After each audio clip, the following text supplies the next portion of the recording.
nga po na napakabuti ng ating Diyos. Amen? So, papatuloy po ng ating pag-aaral. Patuloy po pinaglalalim sa atin ng Diyos yung ating kaunawaan patungkol sa verse ng Psalm 34 verse 3. Yung pinakamalapit pa ang nalit. Yung bayaan ng nanay. So ngayon po, sino po yung naranasan niya yung walang hanggang kabutihan ng Diyos last Sunday? Amen? Sino dito yung magpapasalamat? Napakabuti talaga ng ating Diyos. Amen? At hindi lang doon nagtatapos ang gagawin ng Diyos sa buhay natin, kundi iyon ay pagpapatuloy lamang na mangyayari sa buhay natin. Amen? So dahil po last Sunday today, nagkaroon po tayo ng konting review ng ating mga pinag-aralan, bawal magpuglat ng mga notebook. Joke lang, pwede. Okay? Kasi masarap. Parang adobo, paksiyo. Ano yung katangian ng mga ulam na to? Pares na mga may sumpa. Kaya hindi yung kapatid ko habang tumatagal, lalong sumasarap. Nakatingin sila na.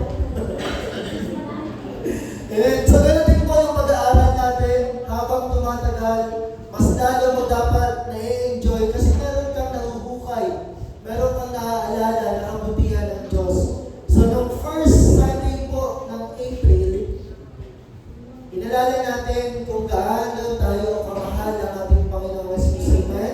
Pinag-aralan natin yung 5 matinding katotohanan, dakilang katotohanan ng pag-ibig ng Diyos sa atin. Ano po yung 5 na yun? Matuloy na. Una, 2, 3, 4, 5,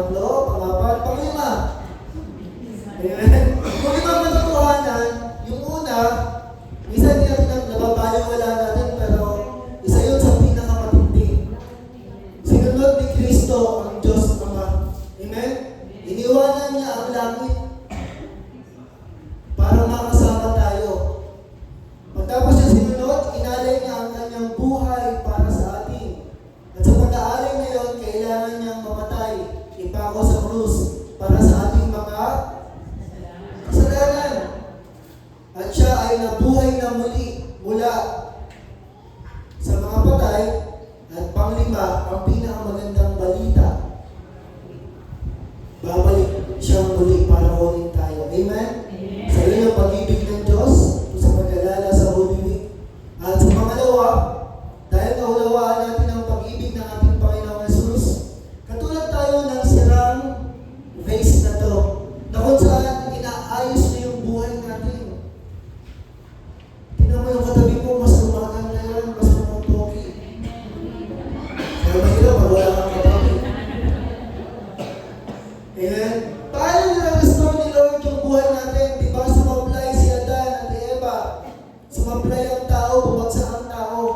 Pero sabi nga, sa plano ng Diyos, lahat yan may kaayusan na, may solusyon na. Diba? Nung sumablay, bumagsak ang tao, ang una niyang binalik sa atin, naranasan natin, na kapag pala ikaw ay lumapit sa Panginoong Jesus, yung kalungkutan mo, yung kahihiyan mo dati, papalitan niya ng joy, kagalakan. Amen? Diba? Hindi lang yung mga naghuhugas after ng Sunday service yung may joy. Amen? Tayo din merong joy. At dahil meron ka ng joy, mararanasan mo yung favor ni Lord, yung pabor ng Diyos. Yung hindi mo maunawaan, nararanasan mo, bakit nga ba napakabuti ng Diyos? Kahit na hindi ka naman deserving. At after ng favor, meron ka namang first honor. Amen? Sa harapan ng Diyos, tatanggap ka ng karangalan, hindi ng kahihiyan. Amen? Yung pangalan mo, halimbawa, si Brother Kevin, na dati pinaya sa mga inuman, hindi nagpapatalo, hindi nagpapahuli. O, umorder pa kayo. Diyos, si Brother Kevin, sa araw magiging Pastor Kevin. Amen? Yung pangalan mo, magbibigay ng kaluwalhatian sa ating Panginoon. At after ng karangalan, makikita natin na ang buhay sa Diyos ay patuloy na tingnan mo yung katabi mo, yun yung sagot. Gumaganda. Amen? Imbes na kapangitan, pinapaganda ng Diyos yung dinadamitan tayo ng kagandahan. At dahil yung kagandahan, mararanasan din natin yung hustisya ng Panginoon. Amen? Kapag meron mga injustices, hindi papayag ang Diyos. At panghuli, sa pag-restore ni Lord, binibigyan tayo ng kalayaan imbes na pagkakahalipin. Amen? Kalayaan upang mabuhay sa Panginoon. At syempre, pinakawaasa, baka mapigulit ako. Meron bang nagmarka sa inyo na kahit isa na pointer na tinuro ng Sunday? Okay? Ako na lang mag-recap. Pero yung highlights na lang. Katulad na nabanggit ni Pastor Remy sa gawain. Yung pinaka-highlights na tinuro ni Pastor Jonathan. Kapag naranasan mo yung kabutihan ng Diyos, natikman mo, nakita mo, yung Diyos, yung the God of much more. Amen? Yung, akala mo okay na to, pero pag pala kay Lord, mas matindi pa yung kayang-kaya niyang gawin sa buhay natin. Amen? Na kung saan, kapag naranasan mo, nakita mo, nalasahan mo, una, ikaw ay nagiging tunay na worshiper ng Lord. Amen? Tunay na mananamba. Yung sabi nga na awit kanina, di ba? Sa umaga, pagkagising, umaga pa lang. Wala ibang pinupuri kundi yung pangalan ng Panginoong Jesus. Hindi, umaga pa lang. Nakabunganga na agad, naka-armalite ka agad. Hindi, nababago yung sistema. Amen? Umaga pa lang, hindi ka nagalit sa asawa mo, kundi, babatiin mo lang, good morning, love. Bakit kasi puno ka ng pagpupuri? Kung mo ka na, amen? Ayos mo na nga eh. Pag ikaw ay naging naranasan mo patuloy na sumamba sa Panginoon, na-enjoy mo yung presensya niya, yung puso mo walang ibang gagawin, kundi lalong lumalim ang pagtitiwala sa Kanya. Amen? Na kahit ano mang mangyari, tumaas man ang gasolina, patuloy ka pa rin pagtitiwala sa Panginoon. Naalala ko tuloy yung napag-aralan natin last time, di ba? Yung buhay natin, huwag tayong mabuhay sa paano na, kundi mabuhay tayo sa kahit na. Amen? Sabi mo, kahit na. Ano yung mga bagay na pwede mong sabihin? Kahit na may sakit ako, kahit na may nararamdaman ako, kahit na wala akong pera, ang ending pa rin, magpupuri ako sa Panginoon. Amen? At pangatlo, kapag ikaw ay patuloy na nagtitiwala sa Panginoon, ano yung pangatlong mararanasan natin? Matututunan natin mabuhay doon sa magandang buhay na inilaan sa atin ng Diyos. Amen? Na yung buhay mo, hindi papangit, kundi ang buhay mo, maganda ng paganda. Amen? So, meron bang tumama doon sa nilipin natin? Meron ba kayo naalala? Okay, next question na lang. Okay, so, bago po tayo magpatuloy ng pag-aaral, bukod sa kinatuwing, na baka alam to, kilala niyo ba yung nasa picture? Meron ba kayong alam dyan na lugar? Great Wall? Yung Taj Mahal? Ito yung matindi, inaalala ito sa kanyang asawa. Ito ay ibigan, hindi ako nagkakamali. Napakalaga.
Bible, may mas nauna, mas maganda, at mas matinding lugar na inihanda ang Diyos.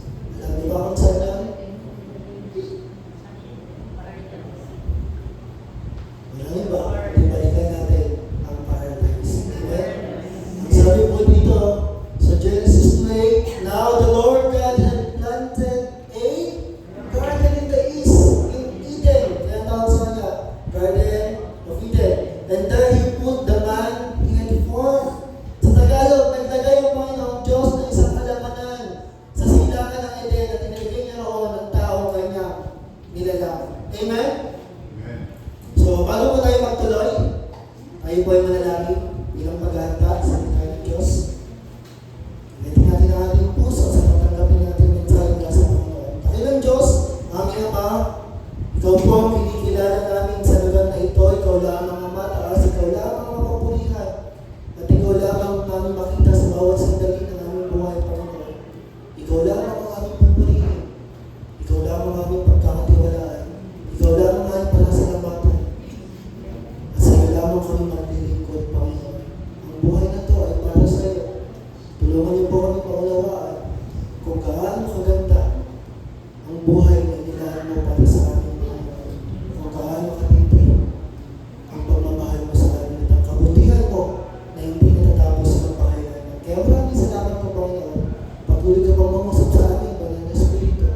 Kausapin niyo ang aming pusong isipan. Ikaw lamang ang mahayag, Ikaw lamang mataas. Sa tanging pangalan ng Jesus. Ang lahat ay magsabi ng Amen.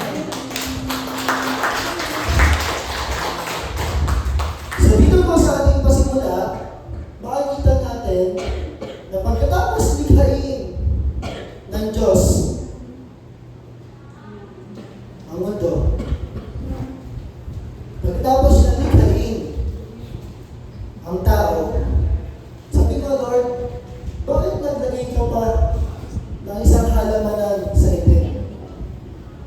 Eh maganda naman ang iyong nilikha. Bakit pa kailangan ng garden? Maganda ang iyong mga ginawa.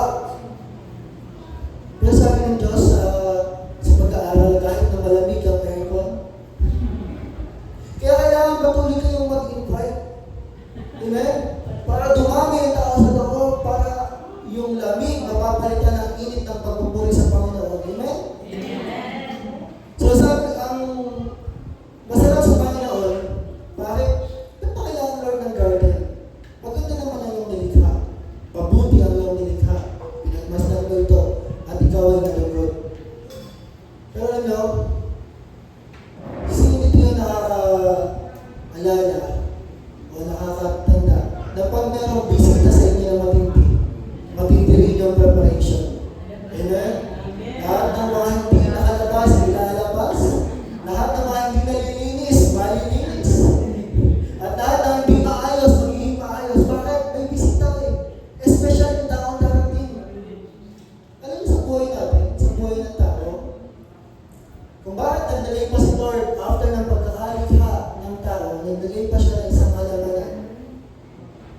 Dahil special thing na lugar ang nire-rating niya para sa kanyang mga special na nilikha. Amen? Special yung creation, kailangan ng special na lugar. Kaya itong Garden of Eden ay lugar to na tinatawag natin paradise, paraiso, na kung saan lahat ng kakailangan nila nandun na. Kailangan ng chicken joy, nandyan na. Kailangan dragon fruit, nalangka, nandyan na. Tapos ito yung lugar na kung saan ito yung special na tagpuan ng tao at ng Diyos. Kaya special to yun. Gumawa ang Diyos ng special na lugar para sa kanyang special na mga minamahal.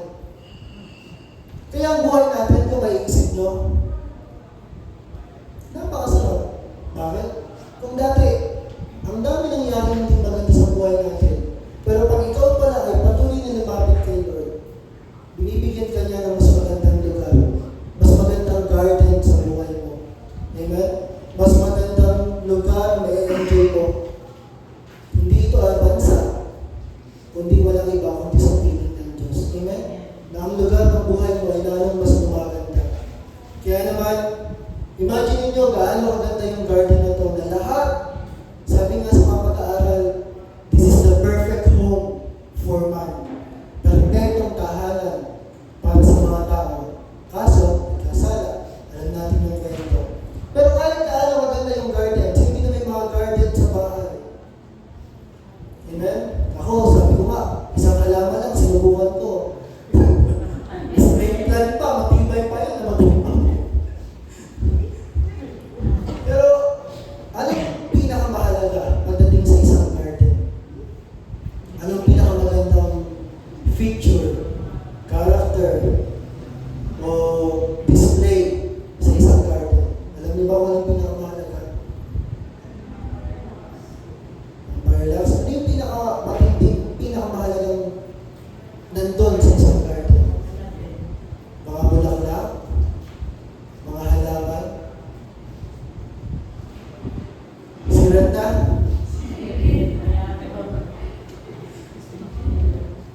Kung nakita sa atin dito ng Diyos, nagpapakilala siya.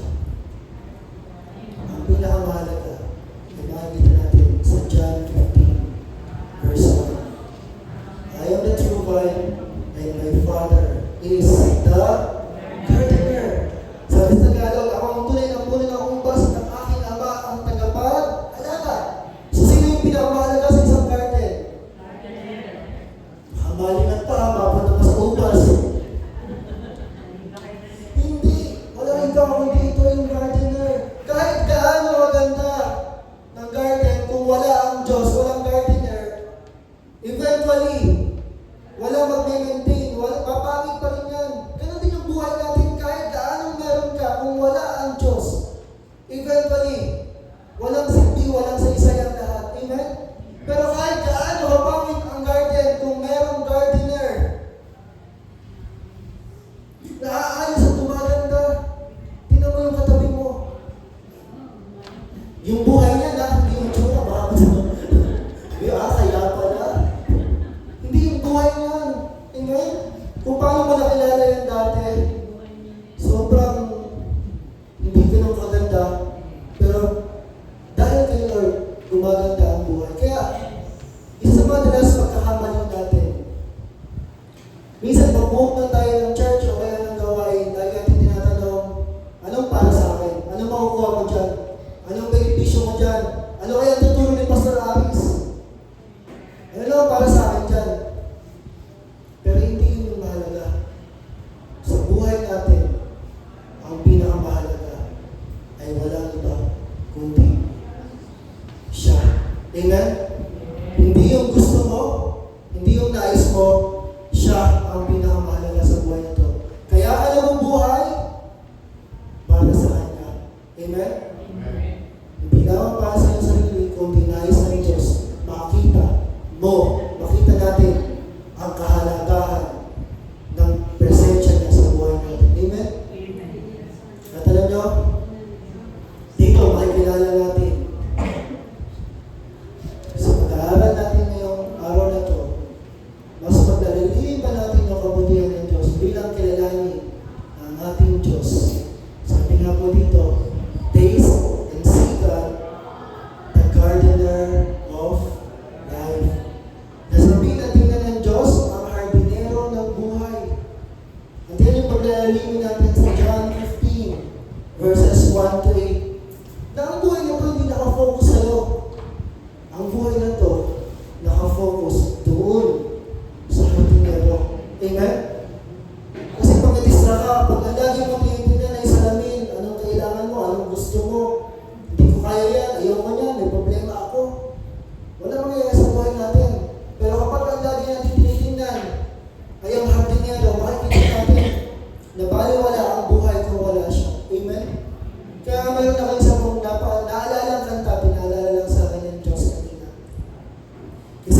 o kanta ng Panginoon para sa atin. Sabi po na awit, pakinggan niyo po.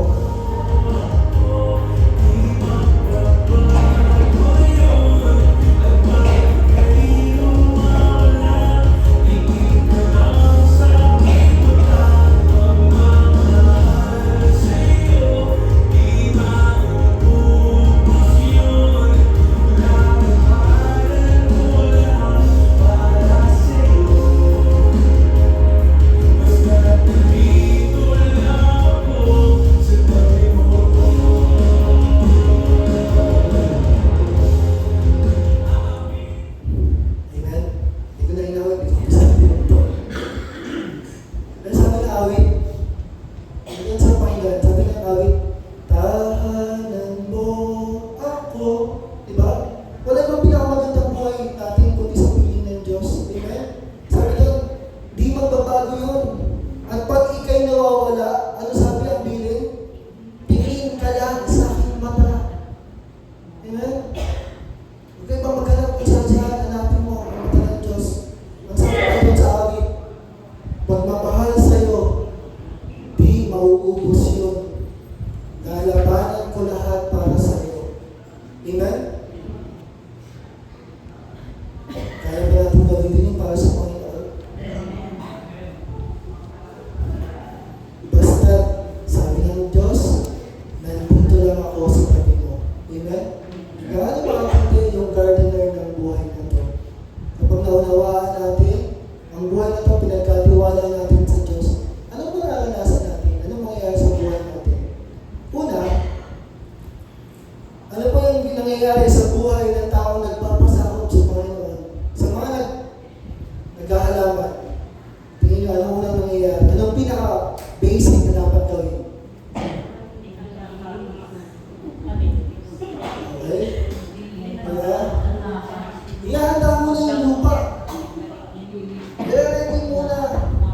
Hindi pwedeng tanim ka lang ng tanim tapos bahala na. Hindi. Nire-ready yan.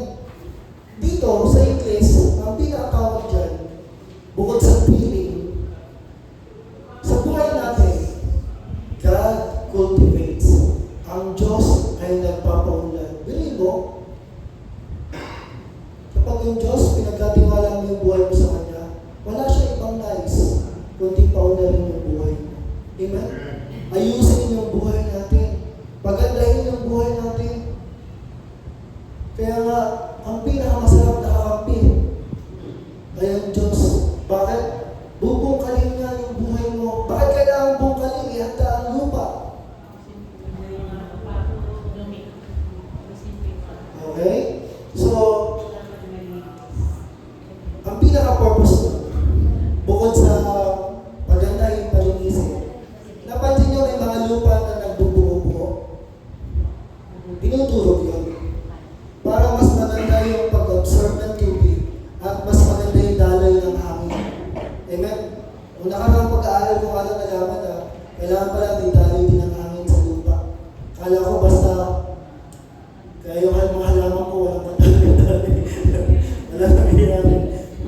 Kaya ba kailangan binubukal? Kaya kailangan yung lupa na makikita nyo sa mga buhat ha, hindi yung magkakadibig. Okay? So, sa buhay natin, pag nakilala natin ang Diyos, ang una niyang binubukal, ito. Amen? Saka ito. Anumang matigas dito, tutulogin niya, palalambutin niya. Amen? Anumang hindi tama dito, tinutulog niya. Napansin mo minsan, may panahon na kahit anong marinig mo, ayaw mong makinig. May panahon na kahit anong marinig mo, ayaw mong magpaturo at magpatuloy. Na kahit anong marinig mo, ayaw mong magpahumbaba. Bakit? Matigas pala ito. Amen? Pinatigas ang mga pangyayari ng diablo ng sitwasyon, yung puso natin. Kaya ang una, sa buhay natin, inihahanda tayo ng Diyos. Amen? Nire-ready. At sa Kanya ngayon tatamnan. Kaya nga, ang sabi ko dito, sino makakapag-ready ng buhay natin? Ang sabi ng John 15 verse 1, I am the true vine and my Father is the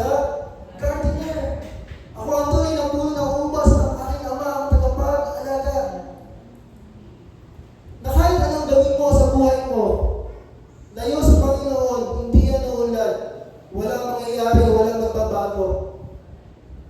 So dito mayroong mga mababait na anak, sobrang babait. Taas na lang yung kilay. Kilay na lang. Kulang yung dalawang kilay, mahirap ka pa naman. Di ba? Ang panahon ng mga kabataan ngayon, di ba? Kung panahon, sabi nga yung mga teacher ngayon, di ba? Sobrang mabait, sobrang enjoyable. Pero dati, pag ang teacher, may nakita na nagkwentuhan sa likod. Dilipad yung... Kaya ano tinamaan nun eh. Lumilipad, ganun ka din yung... Pero ngayon, iba ang panahon ngayon. Kaya nga, ang sarap pala unawain na ang buhay natin kapag ipinagkatiwala natin sa Diyos, siya yung magpapaunlad dito. Amen? Hindi ikaw, kundi ang Diyos sa mga magitan mo. Amen? Dahil nais ng Diyos ang pagpalain ng buhay natin. Kaya, sa buhay na to, baka nasa panahon ka ng preparation, pag-ready. Ihanda mo yung puso mo dahil may gagawin ng Diyos. Amen? Ano ba? Bakit ka nag-resign sa trabaho? Bakit wala kang trabaho? Baka may ginagawa, may plano ang Diyos sa buhay mo. Amen? May inihahanda siya sa buhay mo. Kasi pag hindi ka ready, ito na mahihirapan ka sa number 2. Kapag yung puso mo at yung isip mo meron mga matitigas dyan, mahihirapan ka sa number 2. Kasi sabi nga, tandaan nyo to ha, baka kaya tayo nahirapan umunlad. Dahil may mga panahon, hindi pa rin tayo sanay makinig, hindi pa rin tayo sanay magpaturo, at hindi pa rin tayo sanay magpakumbaba. Diba? Kaya masarap maglingkod kay Lord eh. Kasi habang lumalapit ka, inaayos niyo yung character mo. Dati sa Pastor Aris, nag-ano lang kami ni Alay, nagpapataasan lang kami. Pero hindi siya buubra sa akin. Ang pinakamababa lagi sa magkakapit, alam niyo naman kung sino. Si Kuya Jay. Siya yung Kuya Alvaro. Ako, sa pinakamal, takot, sabi nga yung nanay ko, mas takot pa sa akin yung mga kapatid ko kumpara sa kanila. Kasi sobrang tigas ko, sobrang bakit ako galing dati. Medyo ngayon, konti na lang. Pero, ang sarap pagka inaayos ng Diyos yung buhay mo. Yung dati na sobrang matigas, dudurugin pala ng Diyos. Amen? Dahil mahihirapan ka kapag hindi ka ready sa number 2. Ano yung isa kong mahalaga? Sa pagkakalaman, sa pagkagardening. Naalala ko tuloy sa people, bumili ng napakaraming halaman. Tapos umalis. Iwanan kay Alay lahat. Tapos may mga halaman na akala mo simple. Yung pala, ang halaga. Kaya yung mahal na halaman nyo. Yung talisay na African talisay. Kala ko nagkalat ka sa tabi-tabi. 5 digits na lang. Tapos nalungkot. Okay, sa number 2, isang pinakamahalagang ginagawa ng Diyos ay yung pagpuputol o yung God prunes. Amen? Ang Diyos ay nagpuputol. May mga bahagi ng buhay natin na hindi nakakatulong, nakakabuti sa atin. Kaya inaalis ng Diyos. Amen? Bakit? Sa mga nag-aalaman, bakit tinatanggal yung mga patay na dahon sa patay na saka? Para lumago? Pangit tingnan? Para yung energy na sana pupunta doon, hindi na pupunta doon. Kasi wala lang sa isa eh. Amen? Para pumunta lang sa malulusog na mga halaman o mga dahon. Ganon din po sa buhay natin. Kailangan sensitive tayo sa mga bagay na inaalis ng Diyos.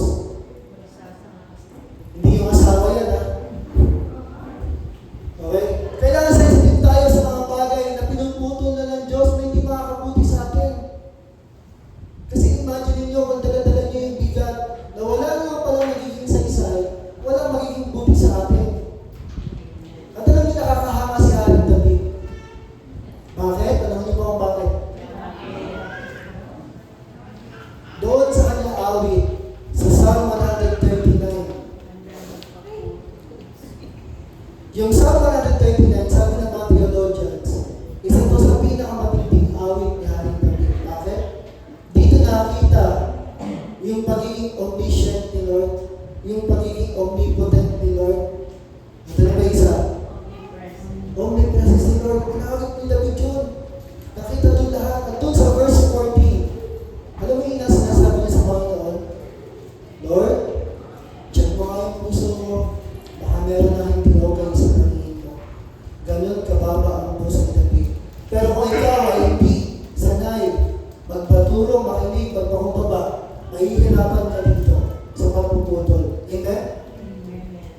Kasi ilalaban mo yung mga bagay na ayaw ng Diyos. Kaya kailangan sensitive ka. May mga ginagawa ang Diyos sa buhay natin, may mga inaalis, may mga pinuputol. Kasi hindi makakabuti para sa atin. Amen?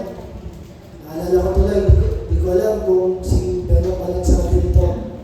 Mga kabataan kasi, basta pag-ibig, willing to die, willing to fight, lalabanan lahat. Yung doon dahil sa mga nagpakilig sa kanila. Pero sabi nga ni Beno, hindi ko alam kung si Beno, hindi pala. Sabi nga sa kanya ng isang tao, kasi si Beno, hindi ko nagkakamali, pinaglalaban niya yung pag-ibig niya. Kahit na ayaw naman sa kanya ng tao. Sabi ng isang tao, para kang talaba. Bakit? Patay na, nakakapit pa. Minsan ganun tayo rin, may mga bagay na inaalis ang Diyos sa buhay natin. Pero hindi na pala, pinipilit pa natin, kailangan mo na i-let go. Halimbawa, ayaw mo humakbang para sa Panginoon. Lord, hindi ko kaya, Lord, mahina lang ako. Let go, kapatid. Amen? Yung mga bagay na nagpapalit sa'yo, yung mga bagay na hindi mo pa nagpapatawad, let go, kapatid. Dahil imagine mo, isang puno. Anong klaseng puno ka? Anong klaseng halaman ka na lang? Sino ito? Bougainvillea. Bougainvillea. Okay, naging trending siya sa weekend siya, di ba? Sa iba't ibang kulay. Kaya lang, pag natikit ka, sabos ka na. Kung ikaw ay isang halaman, anong halaman ka? Kung pag-isip lang, matinig din yata ang kapityo. Pero masarap ang bunga. Ano yung mabaho yung ano? Mabaho yung bulaklak. Kaya matinoche. Pero magandang tingnan. Kalachuchi. Imagine nyo mo isang halaman. Tapos, marami ka pa rin mga dahong patay na nakakabit sa'yo. Marami ka pa rin sanga na patay na nakakabit sa'yo. Sinong nahihirapan? Amen? Kaya mabuti ang Diyos kasi inaalis niya yan. Kaya ang sabi dito sa verse 2, because of every branch in me that bears no fruit, while every branch that does bear fruit, He prunes, so that it will be even more fruitful. Sa Tagalog, inaalis niya ang bawat sangang hindi. Ayun ko. Kaya nga po sa kailangan natin humakbang. At kanya naman, pinuputulan at nililinis ang bawat sanga, nagbubunga upang magbunga pa ng lalong sa kanya. Amen? Kapalag tayo. Dahil may mga bagay, halimbawa yung mga trauma, mga experience natin, kahit anong gawin natin, hindi tayo makakalaya doon. Amen? Sa mga nakaraan natin. Pero dahil kay Kristo, nagagawa tayo maputol doon sa mga bagay na yun. Nagpapabigyan natin sa atin. Ano yung mga bagay na inaalis sa atin ng Diyos? Posible, 3. Ilan? Una, makasalanang gawain. Ano bang bagay na hindi nakakalugod sa Panginoon na nagbibigay ng paglayo sa Diyos? Inaalis ng Diyos yan. Ikalawa, pangit na ugali. Amen? Amen din sa Panginoon. Ako din naman meron, lahat tayo meron. Bukod kayo sa pangit na ugali. Kailangan handa tayong tanggapin ano yung bagay na hindi maganda sa iyo. Magkampuhin ka ba ba? Magagalitin ka ba ba? Mahilig ka ba mag-alala? Madali ka ba bang matakot? Madali ka ba bang nasa iyo nagaan? At pangatlo, distraction. Mga bagay na magiging kaabalahanan mo. Sa mga kabataan, uso-uso ang cellphone. Pero sa mga adult, ano ang distraction sa adult?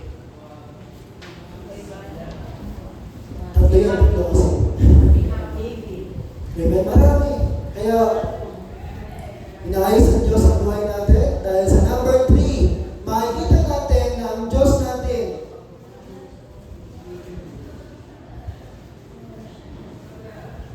Diyos ang nag-aalaga sa atin. Amen? Wala nang iba pang pinakamagandang pag-alaga sa iyo, sa pamilya mo, kundi ang ating Diyos. Hindi ko alam, pero minsan, naranasan naman ang isang magulang na parang feeling mo, Lord, parang kulang ako. Parang hindi ako magaling na magulang. Parang, di ba? Pero sabi ng Diyos, akong bahala sa iyo. Mahalagaan kita. Amen? Masarap mag-alaga yung Panginoon eh. Bakit? Sa panahon na matigas yung ulo natin, sa panahon na makulit tayo, yung Diyos na kaalagang to, nagtsatsaga, patuloy na nagmamahal, at hindi tayo sinusubukan. Amen? Kaya sa lahat ng pangangailangan natin, ipinaprovide ng Diyos. Sagot ka ng Diyos, kapatid. Hindi mo trabaho mag-alala. Ang trabaho mo ay sumunod at magtiwala sa Panginoon. Aalagaan ka niya, higit mo sa kaya mo. Kaya minsan nagkakaproblema tayo, kapag yung pagtitiwala natin, ibinigay natin sa ibang mga bagay o sa ibang mga tao. Dahil sigurado, baka bigo tayo. Pero sa Diyos, kailanman din tayo bibigo. Kaya, sabi ko nga, Lord, walang trabaho, pero may trabaho ko sa iyo. Single man, may asawa, o magkakanak man o hindi. Bahala ka na, Lord. Bakit? Diba sabi nga na Isaiah, hanggang sa pagputi ng iyong buhok, tungkulin ko na alagaan ka. Amen? Kaya ang sabi mo dito sa John 15 verse 3, you are already clean. Nililinis tayo ng Diyos because of the word I have spoken to you. Kayo'y malilinis na sa pamamagitan ng salita na aking sinasabi sa inyo. Kaya sa buhay natin, makikita natin na kahit kailan, basta ikaw ay buong puso ng tiwala sa Panginoon, buong puso sumunod, tapos ka ang Sunday school. Nagpapakita na siya ng performance sa kanyang papel. Amen? Kapag ang isang tao buong puso, nagtiwala, buong puso na ng palataya, buong puso sumunod, mararanasan mo kailan mo hindi ka pababayaan ng Diyos. Amen? Kaya masarap. Dahil sabi dito, because of the word, I have spoken to you sa pamamagitan ng salita. Kaya kapag tumingin ka sa mundo, mag-aalala ka eh. Pero kapag ito yung pinapakain mo sa iyong buhay, wala ka nang kakailanganin pa. Amen? Everything is provided. Kaya napakahalaga ito sa ating mga puso, sa ating mga buhay, sa ating mga isipan. Dahil higit pa sa pera ang kaya ibigay dito. Kaya nga sa buhay natin, may panahon pa ba tayo magbasa ng salita ng Diyos? Dahil dito natin makikita kung gaano kaganda ang mga pangako ng Diyos sa buhay natin. Amen? Kung paano niya tayo alagaan, ingatan at poprotektahan sa lahat ng pangangailangan natin. Dahil sa kanyang salita, ikaw ay pinapatanda, pinapatibay ng Diyos. Amen? Bakit? Naramdaman niyo na ba na may mga punto ng buhay mo na gusto mo nang lumayo sa Panginoon? Naramdaman mo na ba na minsan parang tabang na tabang kang lumapit sa Diyos? May ganun, di ba? Bakit? Di ba kaya ng devil na magpatuloy ka? Pero dahil dito, mapaglabanan mo ang mga pagkakari ng kaaway. Amen? Dahil sa number 4, makikita natin na hindi ka lang basta makita,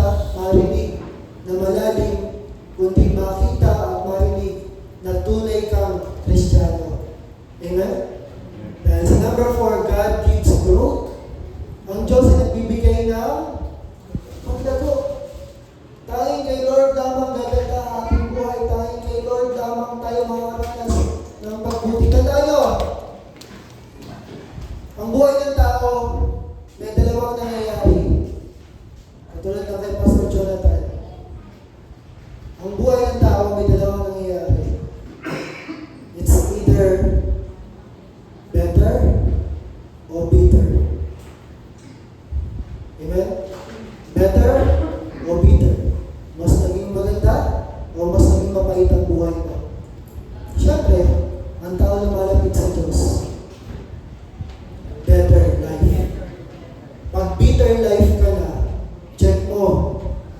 Madali ka nang mag-alala, madali ka nang magalit, madali ka nang mag-intindi, madali ka nang mawala sa gawain. Pag bitter na ang life mo, mahilig ka nang magkumpara, mahilig ka nang magreklamo, baka iba na yung focus ng buhay mo. Baka ang gusto mo nang i-please ay iyong sarili. Pero hanggang ang gusto mong i-please ay ito, your life will be better. Amen? Kahit anong mangyari, hindi ko mababayaan ng Diyos. At tulad na sinabi ni Haring David, wala pa akong nakita na lingkod ng Diyos na namalimos. Bakit? Ito kasi, ang focus. Dahil hindi papayag ng Diyos na hindi ka pagpalain. Kaya sa buhay natin, hindi ka lang makita na madahon, kundi makita din ang buhay natin. Maraming ugat sa Panginoon. Amen? Dahil ito ang sukatan, ang basihan ng ating pananaw. Na hindi ka plastic. Tinawa niya katabi mo. Bakit? Ano ba? Wala ka sa mata.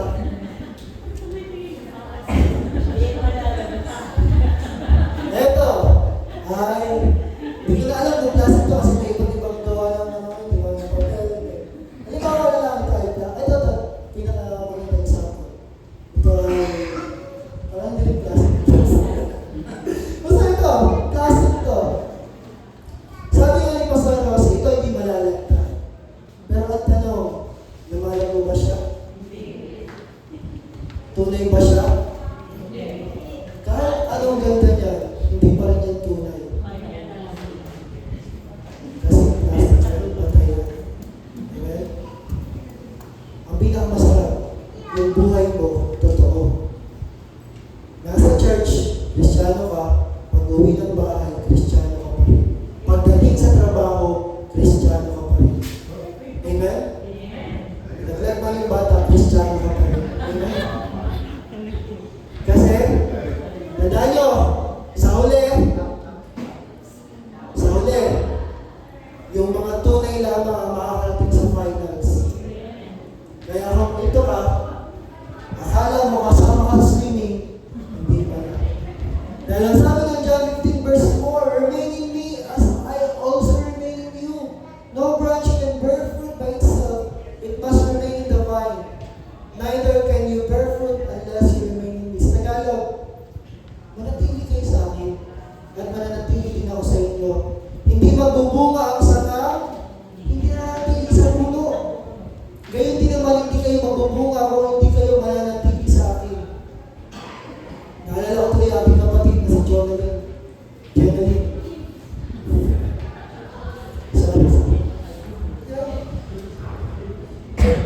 Hindi ko ma-imagine yung dinadaan niya ng hirap. May mga panahon ng bata ako, nahihirapan ako kanina. Baka kahit konti ka ulawaan sa sitwasyon niya. Pero kahit ano bang mangyari, hindi pa rin siya nagpapapigil sa mga sa Panginoon. Amen? Dahil sabi nga dito, ito ang sikreto ng buhay na Kristiyanong lumalago at nagtatagumpay. Dito nagkakatalo. Manatili. Madaling magpuri, pero sa panahon ng problema ng sitwasyon, ikaw ba ay mananatili o hindi? Bakit? Kung nais ng Diyos na tayo lumago, nais din ang kaaway na ikaw ay pabagsakin, na ikaw ay ilayo sa Panginoon. Kaya masabi dito tandaan natin, hindi kayo magbubunga o hindi kayo mananatili sa akin. Alam ng Diyos, may makadadaanan tayong sitwasyon, pero ang tanong, ilalaban na ba sa Lord sa buhay mo o hindi? Ano ba? Amen? Dahil sabi dito, meron namang magandang mangyayari sa buhay natin. At ang sabi pa dito sa John 15:7, if you remain in me and my words remain in you, ask whatever you wish, and it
malalim na relasyon sa Diyos.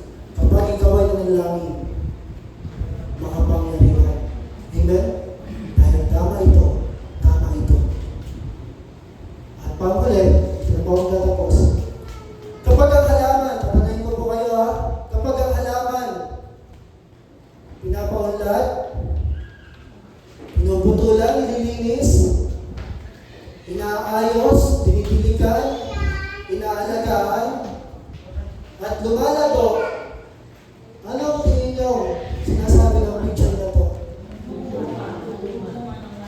Sigurado kayo? Sure? Sure?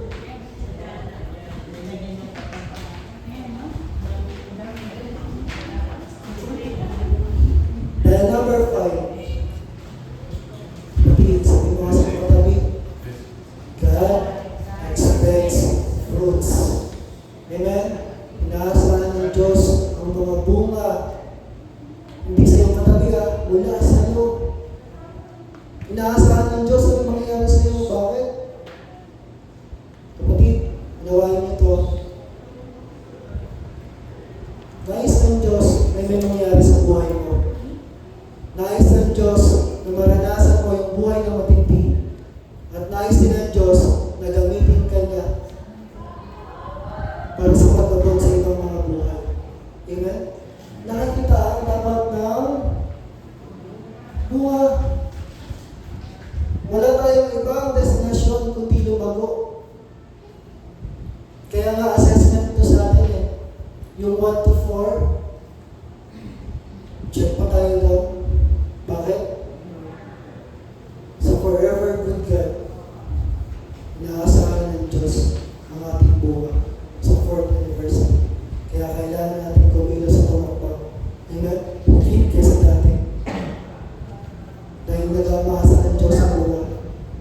Sabi ko kanina po, hindi ko alam kung hanggang kailan tayo. May mga healthy naman, di ba? Nag-jogging pa. Pero kung malalaman mo, kinabukasan, wala na. Inatake sa puso. May mga tao naman, ang dami nararamdaman. Hanggang ngayon, lumalaban pa rin. Hindi ko alam ang buhay eh. Pero ang tanong, kung sakali ba ngayon o bukas uuwi tayo sa Panginoon, meron ba tayong bunga na may represent kay Lord? Lord, wala akong benta eh. Natuman po ang buhay na ito. Nais ng Diyos, gamitin ka kapatid. Nais ng Diyos, kung naging ayusin ang buhay mo. Bakit? Bakit mahalaga ang bunga? Dahil sabi po dito sa John 15 verse 5, I am the vine, you are the branches. If you remain in me and I in you, you will bear much fruit. Apart from me, you can do nothing. This is ang masarap na verse. Sa Tagalog, ako ang puno ng ubas at kayo ang mga saka. Amen? Ang nananatili sa akin at ako sa kanya, ang siyang nagbubunga niya sa kanya. Sapagkat wala kayong magagawa kung kayo hiwalay sa akin. Anong bunga inaasahan ng Diyos sa atin? Sa Galatians 5, hindi ako nagkakamali. Amen? Nakikita natin sa atin yung bunga ng banal na Espiritu. Ano yun? Ano yung bunga ng banal na Espiritu? Pag-aalala, takot, pride, bitterness, loneliness, hindi. Love, joy, peace, yung mga bagay na wala ka dati, nakikita sa iyo. Bakit? Dahil nagiging kamukha ka ni Kristo. Amen? Yung hindi mo kaya dati, sabi nga ni Pastor Atan, di ba? Nagulat siya kay Sister Alay. Ano na pala nagpa-worship eh? Ang baka niya, pag sa Pastor Rosel, ang nagpa-aw. Amen! Always smarter ka yan. Yun lang yung katabi mo.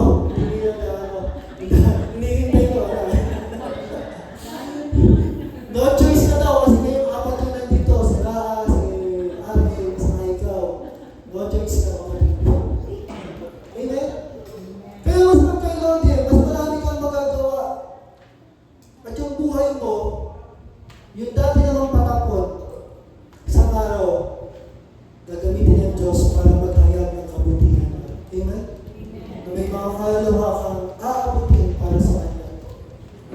Kaya huwag mo tingnan na yung buhay mo, puno ng problema, malungkot, hindi.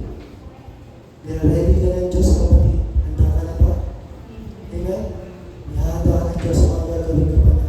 Huwag kang magpadala sa takot, sa alalahanin, sa mga problema. Dahil, pagbubungahin ka ni Lord. Amen? At ang sabi pa sa John 15 verse 8, bakit daw natin kailangan magbunga? Kaya ang sabi ko po sa inyo kanina, di ba, ang buhay na to, hindi tayo ang focus. Kapag dito ka nakafocus, dahil kang may reklamo, ang hina ko naman, ang sakit ko naman, wala akong pera, 20 na lang. Kulit ng anak ko, kulit ng asawa ko. Lagi. Pero kapag ang focus mo na walang iba, ito malang nasa natin. This is to my Father's glory, that you bear much fruit, showing yourselves to be my disciples. Napaparangalan ang aking sarili. Tayo ba? Hindi. Yun yung purpose ng buhay natin, kapatid. Gamitin mo na kasi ito yung purpose ng buhay mo. Hanggang kailan ka hindi hakbang para sa Panginoon. Ang daming kabataan, ang daming kaluluwa ngayon ang nadadala sa kung saan. Huwag tayong pumayag na hindi tayo kumikilos. Kaya natutuwa po ako na minsan nakita ko yung victory. Inaabot nila yung kulungan dito sa Malolos. Diba? Yung minsan, sino bang tumalaw doon? Sino Rizal, narinig niya, pinag-aawitan ng worship song. Amen? Kung kaya nila, ba't hindi lang sila? Hindi, kaya din natin, amen? Papamulaan tayo ng mga kalalakihan para umabot ng mga lugar na dinudurog ng kaaway. Sabi nga ni Pastor Otan, diba? Bakit kailangan ng Diyos? Nakulong siya. Bakit tayo yung hirap? At yung isa kong kaibigan, kailan lang, pinapunta ko na sa kanila. Kasi may papakasal siya, meron siyang gusto ng i-consulta. Yung tatay niya, nakulong nung March, February, mga ganun. Pinadalaw nila. Tapos bumalik ng December, hindi pa ilabas yung tatay.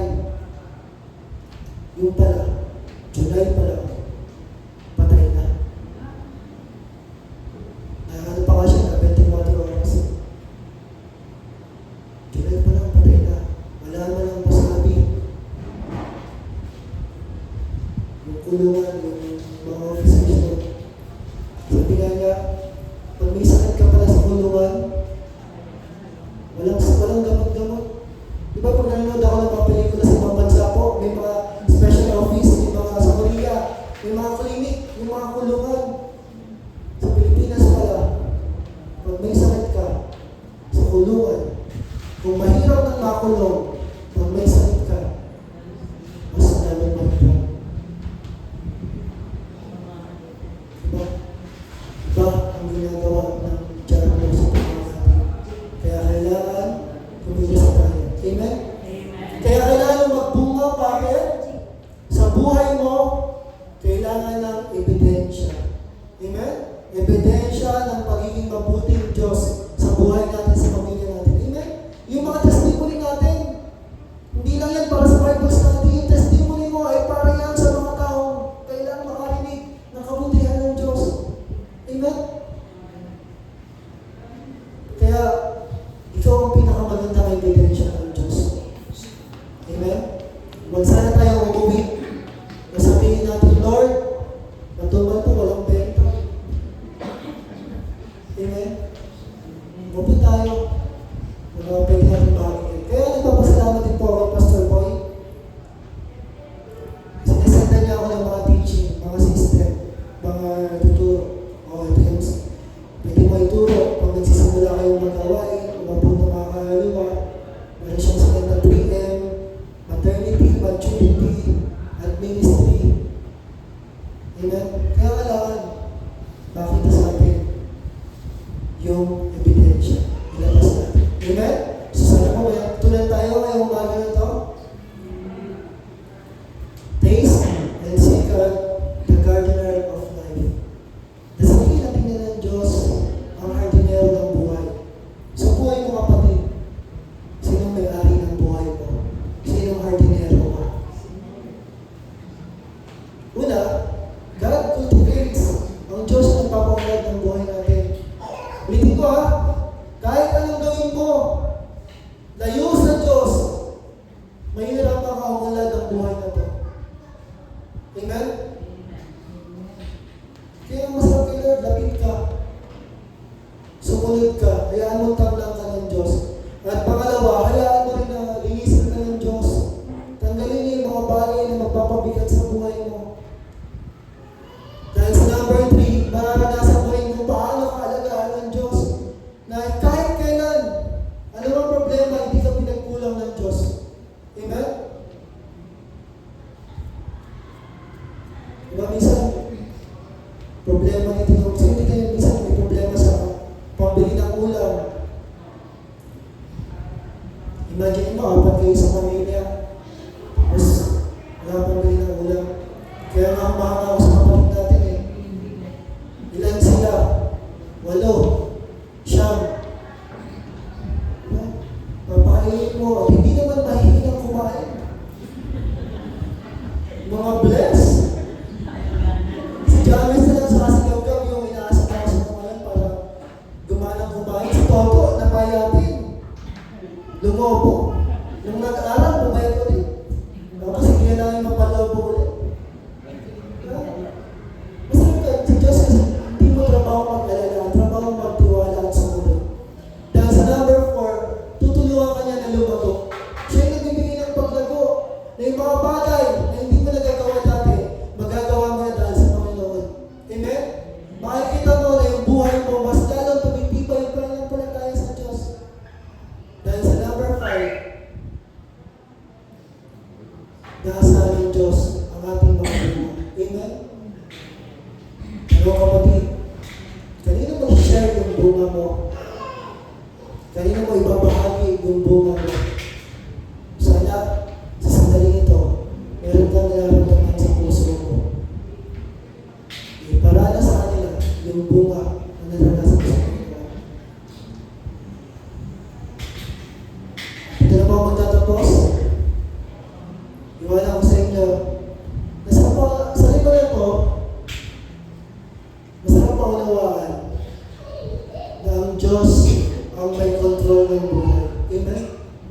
Pag si Lord ang hardinero mo, ang gardener mo, alam niya kung anong gagawin niya sa'yo. Alam niya kung anong magiging resulta mo. Alam niya kung anong in-order mo. Alam niya, kapatid, alam niya ang sitwasyon mo. Basta magsing na lang meron yun. Kung kanina naman yan, alam niya, kapatid, amen? Kaya masarap, focus mo siya, kapatid. Dahil ang sabi nga dito, sa Isaiah 58 verse 11, the Lord will guide you always, He will satisfy your needs in a scorched land, and He will strengthen your frame. You will be like a well-watered garden, like a stream whose waters never fail. Ito po yung magandang pangako ng Diyos sa mga tao na patuloy na magtitiwala sa Kanya. Hindi ka guardian na magiging kapabayaan. Ito yung magiging buhay natin. Gawin nyo, bakit sinulat to ng Isaiah? Ang mga Israelita, nagfa-fasting, pero hindi pinapakinggan ng Diyos. Bakit? Baka sarili pa rin, ayaw sumunod. Pero sa mga tao, na willing magpasakop sa Panginoon, nung sabi niya, patuloy kayong babat ng bahay ni Yahweh at ibibigay ang mga kailangan sa gitna ng disyerto, sa gitna ng kawalan. Kapatid, ang buhay mo natin parang disyerto. Pero sa gitna ng disyerto, ibibigay ang pangangailangan. Amen? Palalakasin niya muli ang inyong mga buto. Mag-amen yung mga kailangan ng pagpapalakas ng buto. Ibig sabihin ng ating buhay, hindi lang yung physical na buto. At magiging tulad kayo ng isang hardin na binubukala ng masaganang tubig o